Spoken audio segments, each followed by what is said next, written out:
Ayan. Ilang, ano pa ba? Mahaba pa naman. Okay? Ngayon ko lang chinek kung ilan pa yung kaya niyang i-record. Gano'n pa kahaba kasi hindi pa ako nagde-delete ng mga files. Okay?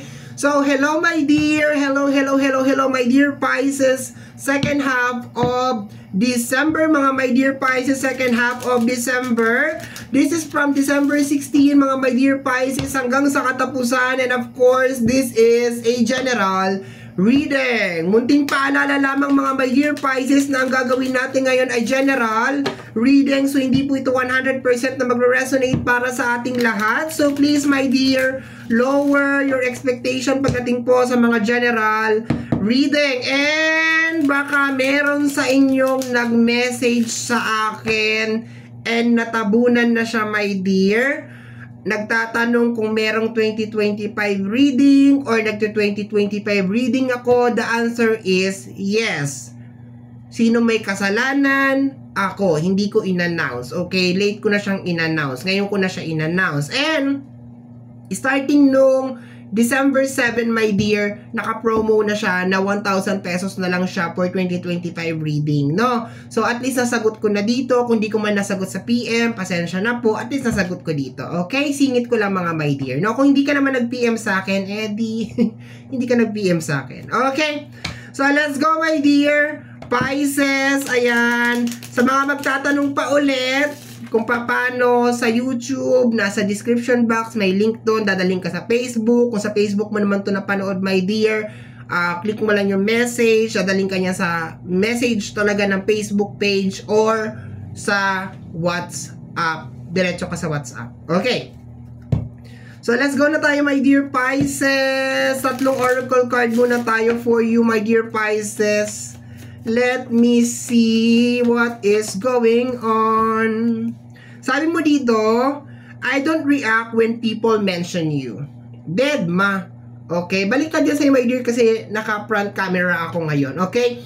So, I don't react when people mention you. Okay? So, parang sinusubukan mong patayin yung iyong feelings. Okay? Baka meron nag-uusap, tapos nabanggit si ganito, si ganyan. Uy, kinukumusta ka daw ni ganito, ni ganyan. Tapos, ha? Sino yun? Parang, okay, no comment. Di ba? Parang ganon. So, meron kang pinapatay na emotion as much as possible. Hindi ko alam kung ano nangyari, bakit ayaw mo mag-react, my dear Pisces. Hindi ko alam kung anong eksena sa inyong dalawa. Pero sinusubukan mo talaga siyang burahin sa iyong buhay as much as possible. Or hindi mo siya gustong i-include sa December 16 hanggang sa katapusan. Okay? Kumbaga, wala akong pakialam sa kanya. Parang ganon. Next, my dear Pisces, is we have here, I know I was a distraction from your pain.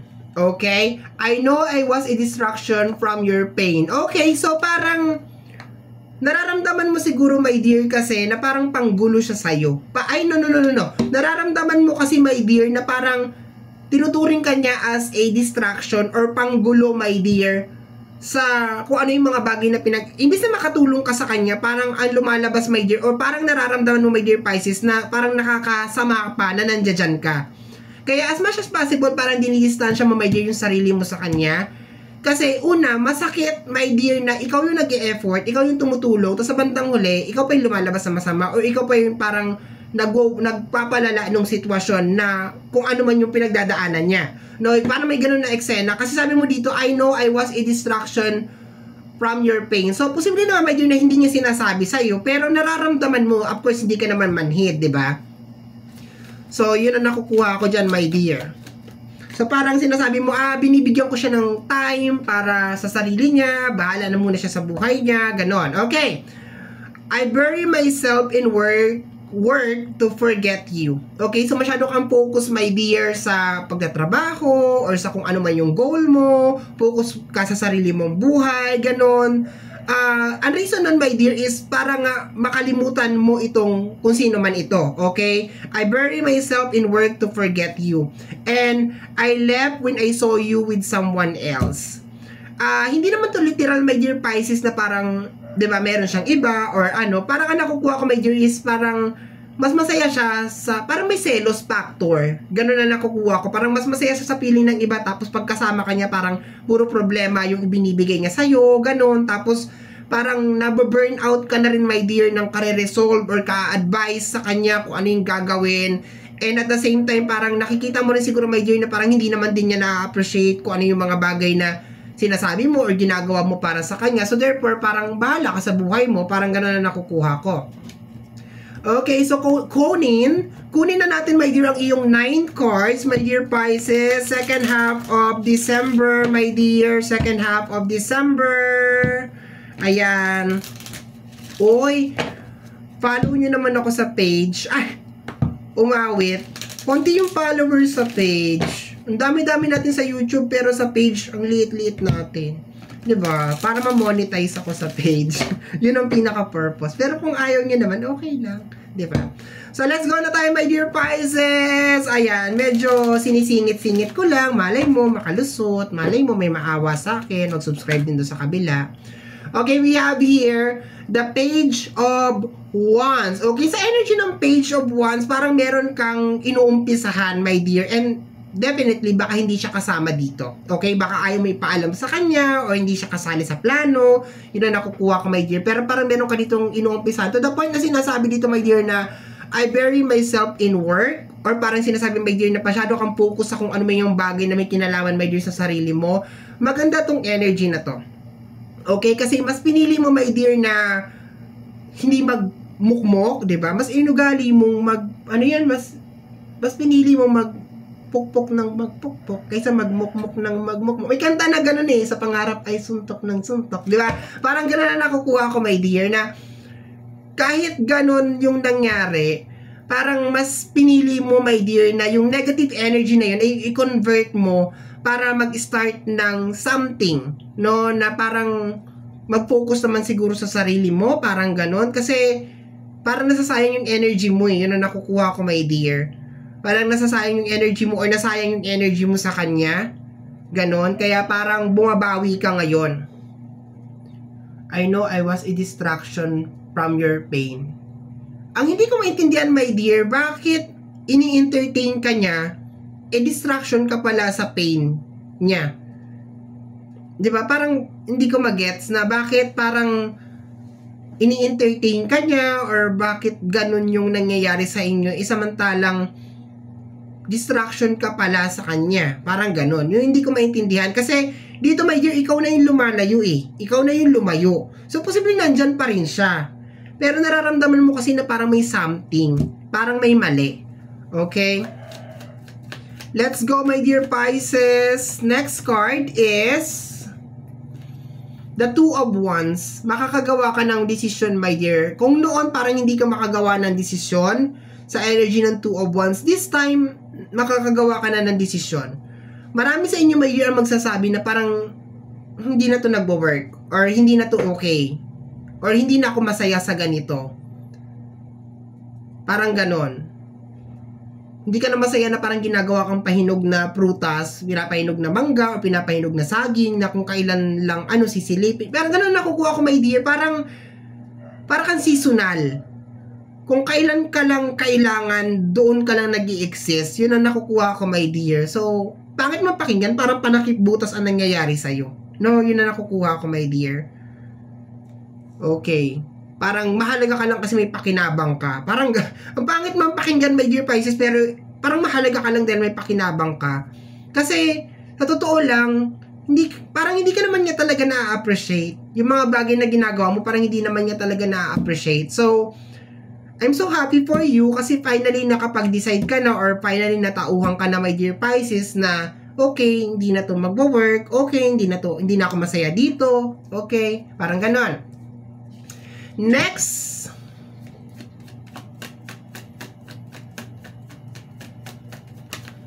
the Three of Swords, my dear.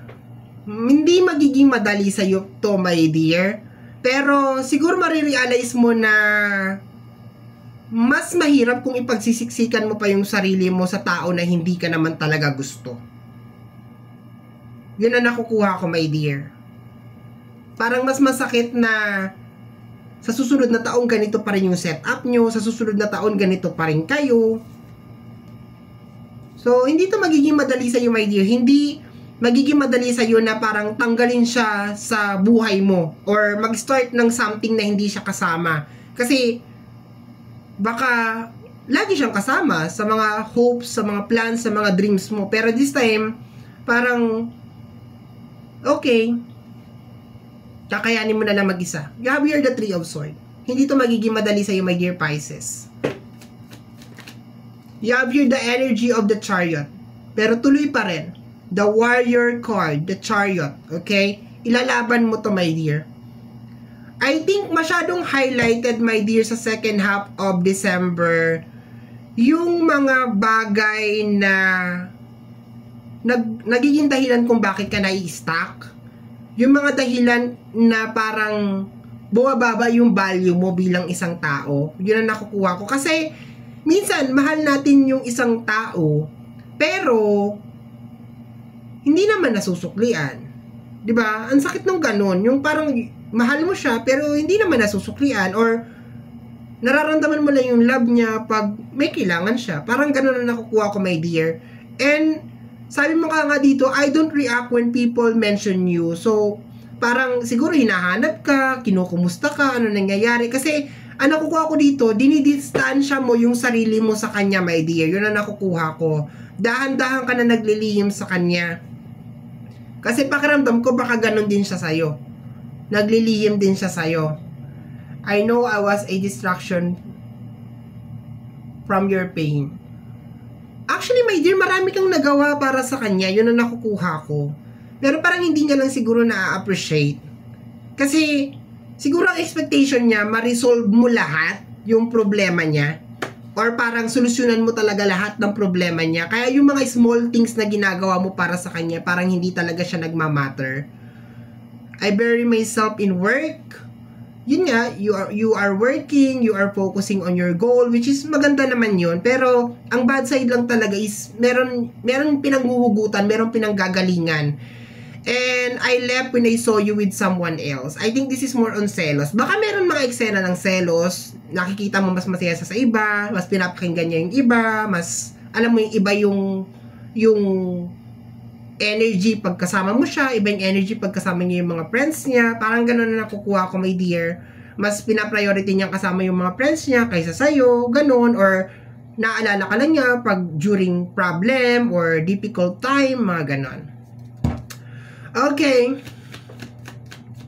Next, my dear Pisces. Next, last 4 cards na lang tayo. We have here the energy of the Four of Wands. Actually, hindi naman siya move on talaga. Nandun ka pa rin. Nandun ka pa rin. Sinusubukan mo. You are trying. Yun yung pinaka-ano doon. Ibig sabihin, mahal mo pa rin siya. Nandun ka pa rin. Posibleng hindi naman talaga kayo maghihiwalay. Parang nagkakaroon lang ng lamat. Yun na nakukuha ko, my dear. Parang tumatabang. Kumbaga sa kape, tumatabang. Nawawala yung sugar, nawawala yung creamer. Nagiging plain coffee siya. Tumatabang yung connection ninyong dalawa. Nang dahil nga dito sa nararamdaman mo na parang hindi ka na-value bilang isang partner or bilang isang kaibigan or bilang isang family member. Depende sa kung ano yung situation mo. Okay. Next, my dear Pisces. Uy! Nahulog siya. Teka, kunin natin. Okay lang ba kunin ko? Teka. Siyempre, wala akong choice. Kukunin ko talaga siya. We have here the Ace of Cups. Parang marami sa inyo gusto ninyo maging malaya. Yun ang nakukuha ko, my dear. Parang emotionally controlled ka niya. Yun ang nakukuha ko.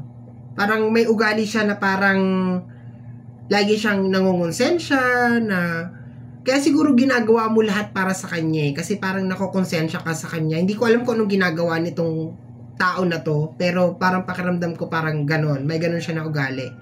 Na parang pag wala kang ginawa sa problema niya, parang naabandona mo siya or parang pinababayaan mo siya.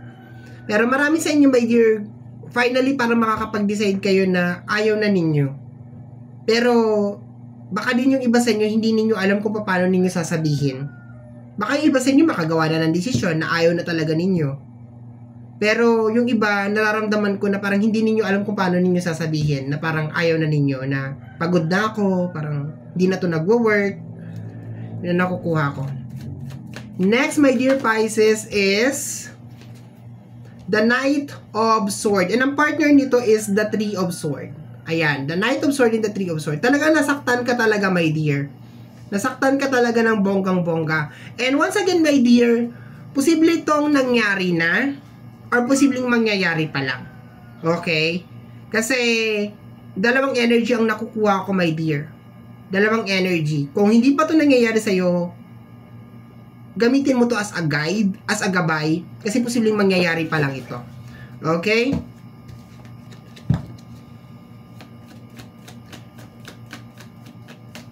Masyado ka talagang nasaktan, my dear. Baka yung iba sa inyo naghahanap ng explanation. Bakit? Saan ako nagkulang? Parang ganon. Ganon talaga. Minsan talaga. Dalawang card ito, my dear. We have here the Three of Wands and the Queen of Wands. Okay? Energy ng success to, my dear. I have a very strong feeling na mangyayari to mga around Cancer or Pisces season. Yun na nakukuha ko, my dear.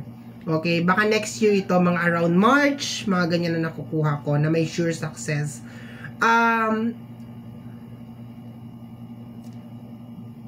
As soon as makaalis ka dito sa sitwasyon na to, my dear Pisces, guaranteed na may panibagong papasok para sa'yo. Guaranteed na may something na papasok for you. Okay, yun na nakukuha ko. Energy ng success, energy ng achievement, energy ng accomplishment. Sa ngayon kasi parang blockage mo siya. Kaya parang hindi mo nare-reach yung maximum capacity. Kasi siguro, masyado ka pang, alam mo yun, naka-hold on dun sa energy niya. Bottom deck of the card is the Ace of Pentacles. Maganda, my dear, yung 2025 mo. I have a very, very strong feeling na magiging maganda ang 2025 mo. Pero kailangan mo munang lagpasan lahat to. Kung kinakailangan mo makipaghiwalay ka. Kung kinakailangan mong lumayo ka. Kasi I have a very, very strong feeling na habang kasama mo to, hindi ka magtatagumpay. May something sa kanya. Mayroon ako nararamdaman na something. Okay? So, ikaw na makakaalam yan, my dear, kasi, 'di ba? Kayo naman yung magkasama, kayo naman yung alam mo yung magkakilala. So, ikaw na makakaalam. May something sa kanya. Kino-confirm ko lang, my dear, na merong something sa kanya. Okay? But so far, I will congratulate you, my dear, kasi I think tinatanggal lang talaga yung mga blockages sa buhay mo para ma-embrace mo talaga kung ano may mga bagay na parating sa 2025, okay? And minsan, process kasi talaga yan. Kailangan mo talagang pagdaanan yan, my dear Pisces, okay? So, my dear Pisces, yan ang reading mo para sa yung second half of December. Somehow, my dear Pisces, kung nagustuhan mo to, especially kung napadaan ka lang, don't forget to subscribe. Pag-click lang, my dear, ang notification bell para ma-update ka sa aking mga upload. And free to like, free to share, free to comment sa lahat ng ating mga videos. Once again, my name is RJ, also known as Apo J. Maraming salamat po, and until next time, bye-bye! Thank you, my dear!